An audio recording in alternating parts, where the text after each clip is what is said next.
जय हिंद दोस्तों। मैं अंकुश मिश्रा आप सबका अपने इस चैनल स्टडी कैंपस में बहुत बहुत स्वागत करता हूं। तो आज मैं आप सबको बताऊंगा कि एनडीए 2021 का जो मैथ्स का पेपर था उसका लेवल क्या था। कंप्लीट डिटेल्ड एनालिसिस मैथ्स के पेपर के ऊपर, क्योंकि आप सबको मालूम है कि मैथ्स का पेपर एनडीए में पास करना कंपलसरी है। एनडीए का पेपर आप जब पास होते हो तभी आपके जीएटी का पेपर आगे साइन होता है। ओके बच्चों, सो लेट्स स्टार्ट। देखो बच्चों, इस साल का जो पेपर था ना एनडीए का, मतलब कि अगर देखा जाए तो बाकी ईयर्स के रिस्पेक्ट में एनडीए 2021 का पेपर थोड़ा सा लिटिल बिट टफ था। इसमें से आप 55 से लेके 68 तक के क्वेश्चन को गुड अटेम्प्ट्स मान सकते हैं। पेपर का लेवल इजी नहीं था, पेपर का लेवल था मॉडरेट। पेपर का लेवल था मॉडरेट से डिफिकल्ट लेवल तक पेपर गया था। ऐसा ही सेम पेपर आज से 5 साल पहले एनडीए 2016 में आया था। मतलब आप आज के पेपर को उससे कंपेयर किया जा सकता है। मतलब 2016 का पेपर तो बहुत ही टफ था गाइस। 2016 में एनडीए का वो पेपर आया था, बट आज के टाइम पे देखा जाए तो 2021 के पेपर लगभग इसको टच होता है, लेकिन उतना डिफिकल्ट नहीं है। बट यस, पेपर डिफिकल्ट था। तो कौन कौन से टॉपिक से क्वेश्चन बहुत ज्यादा आए थे जो आपको कवर करना ही है अपने नेक्स्ट एनडीए 1 के लिए। अलजेब्रा से 24 क्वेश्चन आए थे, ट्रिग्नोमेट्री से 21 क्वेश्चन, आपका 2D से 12 क्वेश्चन, डिफरेंशियल और इंटीग्रल से आपके 11 क्वेश्चन और स्टैटिस्टिक्स से आपके 13 क्वेश्चन। ये सारे इंपॉर्टेंट टॉपिक्स, और जो आपके लॉग वगैरह कॉम्प्लेक्स नंबर है उनसे इतने ज्यादा क्वेश्चन नहीं थे। मैक्स टू मैक्स 2 से 3 क्वेश्चन थे। जिन क्वेश्चंस ने 6 के ऊपर का रैंकिंग क्रॉस किया, मैंने उन सारे क्वेश्चंस को लिया है यहाँ पे। ओके बच्चों, तो इसमें से आपको कौन कौन से टॉपिक्स मोस्ट इंपॉर्टेंट है मैं आपको यहाँ पे दिखा देता हूँ। अलजेब्रा आपका मोस्ट इंपॉर्टेंट है। ट्रिग्नोमेट्री, 2D, 3D, ये जो नंबर है यहाँ पे ये चेंज होता रहता है अपने एग्जाम्स के हिसाब से। फिर ये दोनों टॉपिक और आपका ये लास्ट में स्टैटिस्टिक्स, मतलब कि ये क्वेश्चन 10 से 13 के बीच में फिक्स ही रहता है गाइस। ये आपके फ्री के मार्क्स है। स्टैटिस्टिक्स के क्वेश्चन आपके 10 से 13 के बीच में रहेंगे ही रहेंगे, उसके नीचे स्टैट्स जाता ही नहीं है। समझ गए दोस्तों। तो आपको अपने एग्जाम में जाने के बजाय, देखो एग्जाम उसी बच्चे का निकलता है। देखो बुक तो सबके पास में होती है, पढ़ने के लिए टीचर सबके पास में होते हैं, पढ़ाने वाले टीचर भी होते हैं, बुक भी होती है, लेकिन फिर भी हर बच्चे का पेपर क्यों नहीं निकलता। दैट वो बेस करता है आपके अप्रोच के ऊपर। जैसा आपका अप्रोच है, अगर आपका अप्रोच बेस्ट है, आपका अप्रोच अच्छा है, तो आप कम टॉपिक्स में भी ज्यादा मार्क्स स्कोर किया जा सकता है। लेकिन अगर आपका अप्रोच अच्छा नहीं है, सब कुछ आते हुए भी आप चीजों को अच्छे से नहीं सीख पाओगे। देखो अगर मैं आपको बताऊं, एक एग्जाम को निकालने के लिए जरूरी क्या होता है। अरे क्या हो गया, देखो रुको मैं ना जरा बैकग्राउंड इसका चेंज कर लेता हूँ। अरे यार,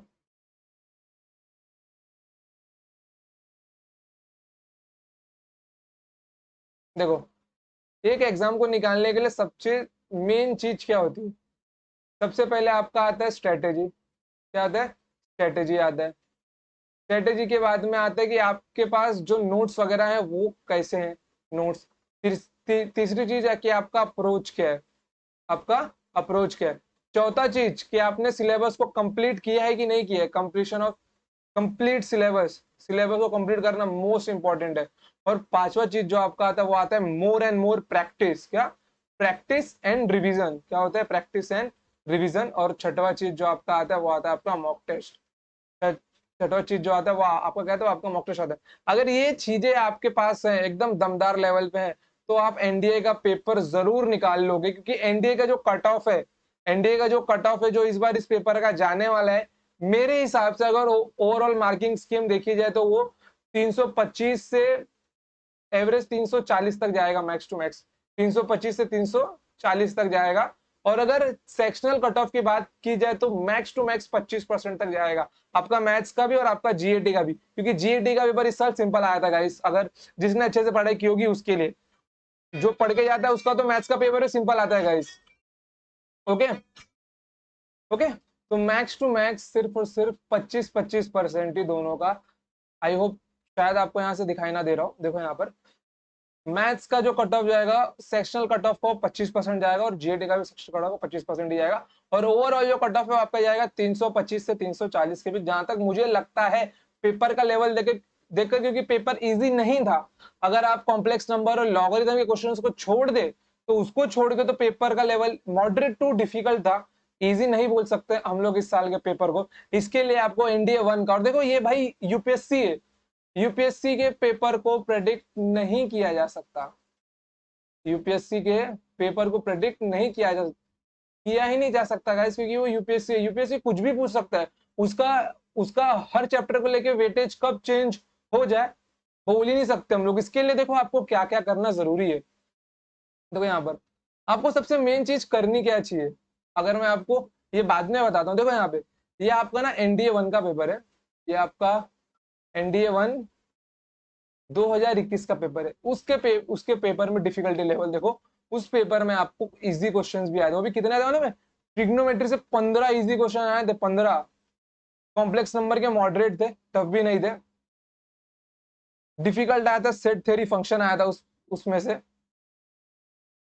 फिर उस देखो पूरा पेपर इजी टू मॉडरेट था, केवल और केवल ये एक सेक्शन जो डिफिकल्ट आपका पूछ लिया गया था सेट रिलेशन का और आपके ज्योमेट्री का। ज्योमेट्री छोड़ के मत जाना गाइस, ज्योमेट्री बहुत इंपॉर्टेंट है आपका। ज्योमेट्री में केवल आपके 10 से 12 सवाल आते हैं, और अगर 3D मिल जाए तो ये 20 से 25 तक पहुंच जाता है आपका। समझ गए?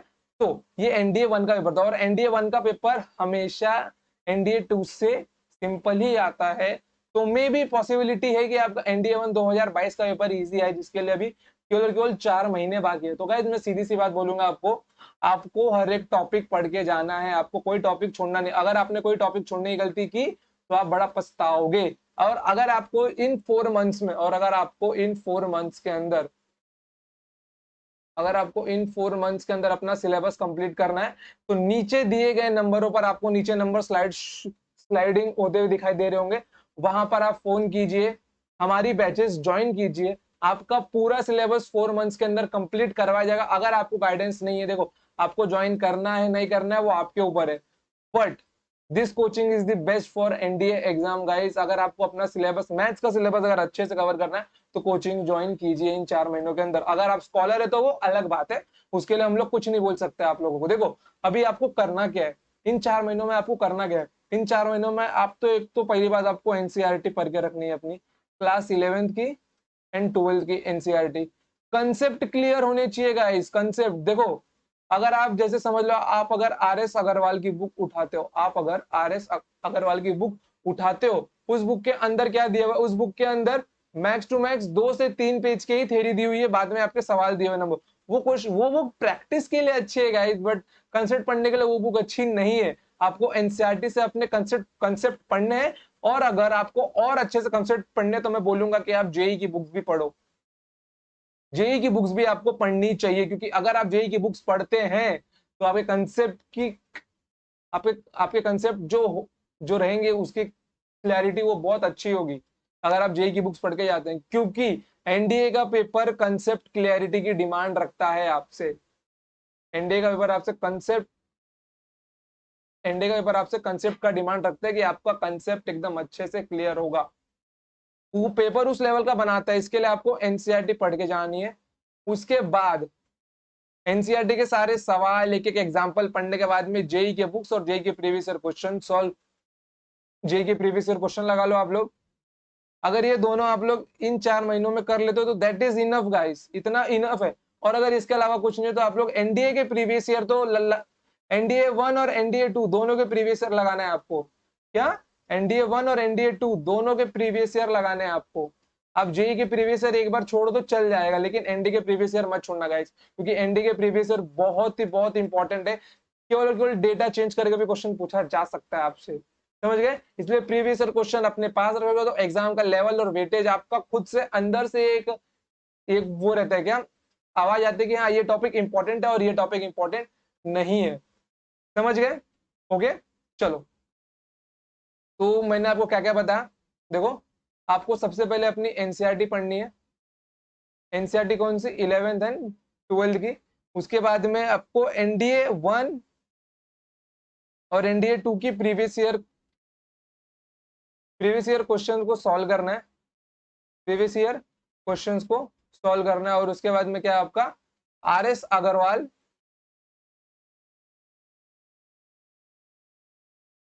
आर एस अग्रवाल और आपका जेई का बुक, जेई के प्रीवियस ईयर, जेई के प्रीवियस ईयर को सॉल्व करना है। और गाइस देखो एनडी का पेपर ना उतना टफ नहीं आता, रियलिटी अगर बताओ तो। अगर आपने शिद्दत वाली पढ़ाई की है तो एनडीए का पेपर आपका बहुत अच्छा जाएगा। और अगर आप इन 4 महीनों में आपको अपना सिलेबस कवर करना है तो नीचे दिए गए नंबरों पर कॉल लगाइए, बैचेस के बारे में पता कीजिए कि एनडीए के बैचेस कब से चालू, क्योंकि आपके पास अभी ये महीना खत्म होने के लिए ज्यादा दिन नहीं है। दिसंबर से आपके पास केवल और केवल मार्च तक का टाइम है गाइस। ये केवल और केवल 4 मंथ्स आपके पास है। अगर इन 4 महीनों पे आप अच्छे से कर लेते हो, अगर इन 4 महीनों में आप अच्छे से कर लेते हो तो दैट इज इनफ। और ये आपको हमारे कोचिंग में आके अच्छे से सीखने को मिलेगा गाइस कि 4 महीनों में सिलेबस कैसे कंप्लीट करा जाता है। यहाँ पे आपको सिलेबस, नोट्स, सब कुछ अवेलेबल करवाया जाएगा और हमारी फैकल्टी बहुत बेस्ट है। ओके बच्चों, देखो ये जो पेपर का लेवल था ना, ये आपका एनडीए एनडीए 1 का, वो कुछ भी नहीं था। अब देखो, अब एक बार एनडीए टफ पेपर बना चुका है, एक बार एनडीए ना टफ पेपर बना चुका है, इसलिए अब एनडीए से ये उम्मीद रखना कि वो पेपर सिंपल निकालेगा, ये पागलपन होगा। इसीलिए आपको अपनी लेवल, अपनी तैयारी एनडीए 2 से थोड़ा ऊपर रख के जाना है, क्योंकि एनडीए 2 का सारा क्वेश्चंस आपको प्रैक्टिस करना ही करना है। ए टू जेड क्वेश्चन उसके लगा के ही जाने हैं आपको। समझ गए बच्चों? ओके, अब देखते हैं हमको कौन कौन सा टॉपिक पढ़ना चाहिए जो हमारे लिए बहुत इंपॉर्टेंट होगा। एक तो सबसे पहले आपका आता है अलजेब्रा। ओके, अलजेब्रा आता है। फिर आपका आता है ट्रिग्नोमेट्री। फिर आपका आता है डिफरेंशियल कैलकुलस, डिफरेंशियल कैलकुलस। और आपका क्या आता है? Integral calculus, integral calculus. देखो यहाँ पर ये जो 4 टॉपिक है, इसके बाद आपका क्या आता है? मैट्रिसेस आता है, मैट्रिसेस। और आपका जो एक टॉपिक यहाँ पे आता है, क्या आता है? Set theory and function, set theory and functions. और जो एक कंफर्म टॉपिक है, और एक जो कंफर्म टॉपिक है आपका, वो है आपका स्टैटिस्टिक्स। देखो ये इतने कंफर्म टॉपिक है। अब इन टॉपिक्स को कहाँ से और कैसे पढ़ना है आपको, देखो रूट्स वाले क्वेश्चन आपको यहाँ से मिल जाएंगे। और जो एनसीईआरटी में आप लोग पढ़ गए होंगे अपने अलजेब्रा के क्वेश्चंस, इसके अलजेब्रा में आपका कॉम्प्लेक्स नंबर भी आता है। समझ गए? अलजेब्रा में आपका कॉम्प्लेक्स नंबर भी आता है, तो ये मत सोचना कि वो टॉपिक अलग है, वो आपका अलजेब्रा में ही इंक्लूडेड है। समझ गए? ट्रिग्नोमेट्री आपको पूरी करके जानी है, बेसिक फॉर्मूला, एडवांस फॉर्मूला, सब। और देखो गाइस, ट्रिग्नोमेट्री में जो बेस्ट मेथड होता है वो होता है पुटिंग मेथड। क्या? Putting method. वो बेस्ट मेथड होता है, वो आपका होता है पुटिंग मेथड होता है आपका। ओके, तो ट्रिग्नोमेट्री में जो बेस्ट मेथड होता है वो होता है पुटिंग मेथड। एक क्वेश्चन को जल्दी सॉल्व करके देता है आपको, क्वेश्चन कितना ही डिफिकल्ट क्यों ना हो, लेकिन अगर पुटिंग मेथड आपको आता है तो question max to max 30 second लेगा आपसे आंसर निकालने के लिए। हाँ, अगर वहां पे ये मेथड आपका अप्लाई नहीं होता तब आपको सॉल्व करना ही पड़ेगा, बट 90% केसेस में ये मेथड काम आता है। वैसे ही अलजेब्रा के क्वेश्चंस है, अलजेब्रा में भी ये पुटिंग मेथड काम आता है गाइस, ये पुटिंग वाला मेथड काम आता है। समझ गए? अलजेब्रा में भी आपका ये पुटिंग वाला मेथड काम आता है। जैसे कि अभी अगर आपसे एक क्वेश्चन जो इस साल के एनडीए में आया था, मेरे को क्वेश्चन याद नहीं आ रहा है, वहां पे कुछ I think A1 plus A2 plus A3 up to A10 तक ये आपसे पूछा गया था। और आपको an equals to n into n minus 1 factorial दिया हुआ था, और आपसे इसकी वैल्यू पूछी गई थी। अब सीधी सी बात है, कुछ नहीं रखना है आपको, n की वैल्यू 1 रखो, 2 रखो। ये क्वेश्चन थोड़ा सा डिफरेंट था, बट यहाँ पे आप पुटिंग मेथड लगाकर सीधे सीधे क्वेश्चन को सॉल्व किया जा सकता था। समझ गए दोस्तों? तो अलजेब्रा और ट्रिग्नोमेट्री के अंदर पुटिंग मेथड सीखना बहुत जरूरी है। कंसेप्ट आपको सारे पढ़ने हैं, बट ये पुटिंग मेथड आपको याद में ही रखना है। इसको एक नाम और दिया जाता है डीएनए, जो बाकी एडुकेटर्स बुलाते हैं। इस मेथड को डीएनए भी बोला जाता है, शायद आपने सुन के रखा होगा अगर आपने एनडीए की तैयारी की हो। और बट डिफरेंशियल कैलकुलस और इंटीग्रल कैलकुलस की, इन टॉपिक्स को आपको टाइप वाइज पढ़ना चाहिए। कैसे टाइप वाइज पढ़ना चाहिए कि किस टाइप के क्वेश्चन कितने आते हैं। तो टाइप वाइज पहले एक तो आपको एनसीईआरटी में से, सारे के सारे अपने कंसेप्ट एकदम अच्छे से पढ़ के लेने। सब सारे कंसेप्ट पढ़ने के बाद में सारे एग्जाम्पल क्वेश्चंस, हो रहा एनसीईआरटी की एक एक लाइन पढ़नी है आपको। क्या? एक एक लाइन पढ़नी है आपको, एक भी डाउट बचना नहीं चाहिए कंसेप्ट के ऊपर। एक एक लाइन पढ़नी है आपको एनसीईआरटी की। उतना पढ़ने के बाद में उसके एग्जाम्पल्स लगाने हैं आपको, उसके एग्जाम्पल्स लगाने हैं, और उसके बाद में आपको उसके आंसर लगाने हैं। और हाँ, उसकी एग्जाम्पलर करना मत भूलना दोस्तों, उसकी एग्जाम्पलर करना मत भूलना, इट इज मोस्ट इंपॉर्टेंट, क्योंकि क्वेश्चंस कभी कभी एग्जाम्पलर से भी पूछ लिए जाएंगे आपको। और मैट्राइसेस ये उतना टफ टॉपिक नहीं है गाइस, ये मैक्स टू मैक्स 1 वीक के अंदर आप खत्म कर सकते हो मैट्राइसेस। मैट्राइसेस पढ़ लो और इसके ऊपर जे की प्रॉब्लम्स और एनडीए के प्रीवियस कर लो, बहुत है समझ गए, क्योंकि मैट्राइसेस बहुत ही सिंपल टॉपिक है, ये आप सबको मालूम है। फिर उसके बाद क्या आता है, उसके बाद आता है set theory and functions. Set theory and functions it is most important topic, most important topic, क्योंकि ये टॉपिक थोड़ा सा डिफिकल्ट है गाइस। मोस्ट इंपॉर्टेंट टॉपिक, ये टॉपिक थोड़ा सा डिफिकल्ट है, इसके अंदर आपको बहुत ध्यान रखने की जरूरत पड़ेगी। और स्टैटिस्टिक्स यहाँ से 10 से 13 क्वेश्चन आपके फिक्स है। और इसके बाद जो एक टॉपिक हमारा और आता है वो आता है permutation and combination. Permutation and combination, ये टॉपिक भी मतलब कि अगर देखा जाए तो ये डिफिकल्ट तो आज तक पूछा नहीं गया, ये केवल आपका इजी से मॉडरेट तक गया, ये क्या है, इजी से मॉडरेट तक है। अगर मैं आपको दिखाऊं, देखो ये देखो, ये रहा परमुटेशन कॉम्बिनेशन, इजी आया है। अगर पूछा भी गया तो ये मॉडरेट तक जाएगा, बस उसके आगे जाने वाला नहीं है। ओके, फिर उसके बाद में, इसके बाद में क्या आता है, इसके बाद में आपका आता है लॉगरिथम। क्या आता है आपका, आपका आता है लॉगरिथम।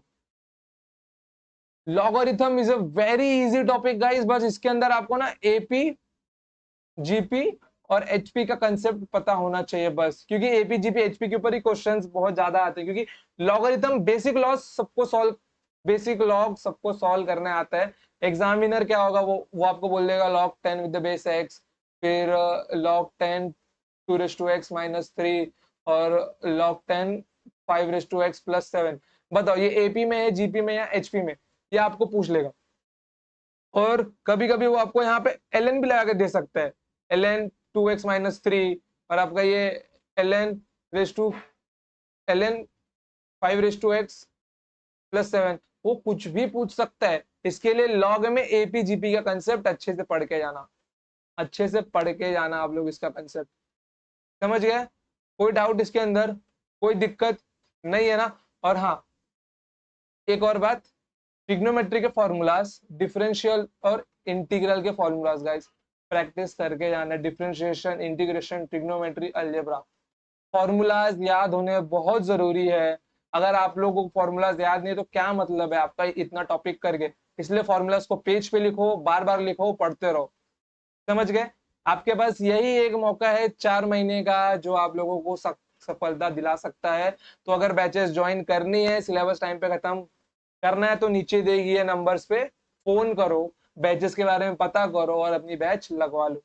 ओके, चलो समझ गए लॉगरिथम। और इसके बाद कौन सा टॉपिक बचता है हम लोगों का, और कुछ इतना इंपॉर्टेंट टॉपिक हमारा है नहीं। और हाँ, जो आपके टिप्स और ट्रिक है, क्या टिप्स ट्रिक्स और आपके शॉर्टकट्स, देखो गाइस, ये उसी बच्चे को याद रहते हैं जिसको कंसेप्ट अच्छे से पता हो।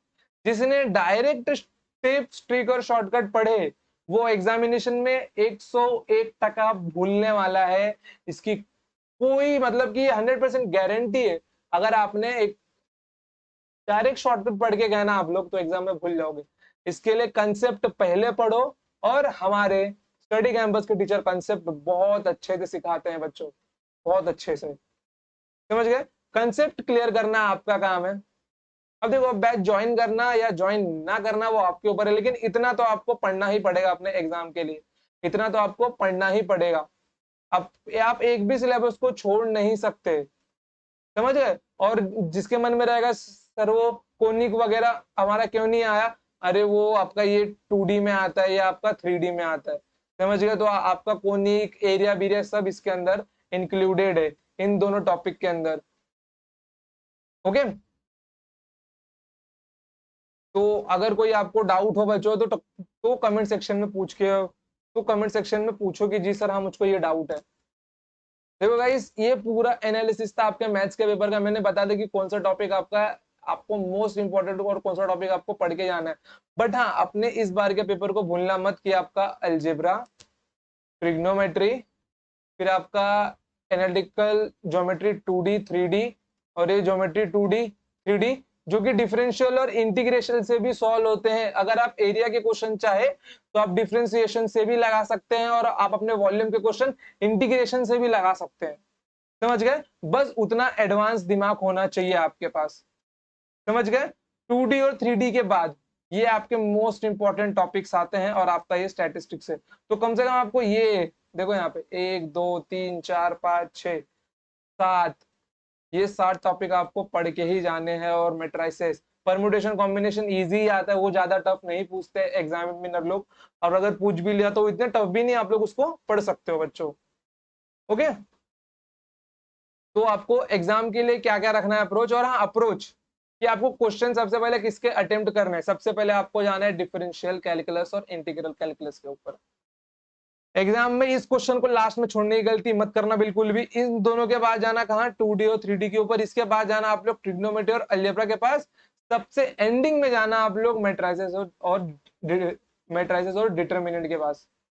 क्योंकि अगर आपने स्टार्टिंग में इसके ऊपर टाइम बर्बाद किया तो बाकी के टॉपिक्स आपके छूट जाएंगे। समझ गए? जो सबसे पहले और हाँ, ये तो छोड़ना ही मत यार, ये तो कंफर्म है कि ये आएगा ही आएगा आपका स्टैटिस्टिक्स। समझ गए? तो इन टॉपिक्स को छोड़ना ही मत, ये टॉपिक्स आपको पढ़ के ही जाना है। बाकी टॉपिक्स आप भले छोड़ के जाओ, बट मैं तो बोलूंगा आप कोई भी टॉपिक्स ना छोड़ो। और अगर आपको सिलेबस कंप्लीट करना है तो नीचे दिए गए नंबर से फोन लगाओ, बैचेस के बारे में पता करो और बैच को ज्वाइन कर लो आप लोग फटाफट। ओके बच्चों, तो अगर कुछ भी डाउट हो तो कमेंट सेक्शन में पूछो, मैं वो डाउट का आपको रिप्लाई दूंगा।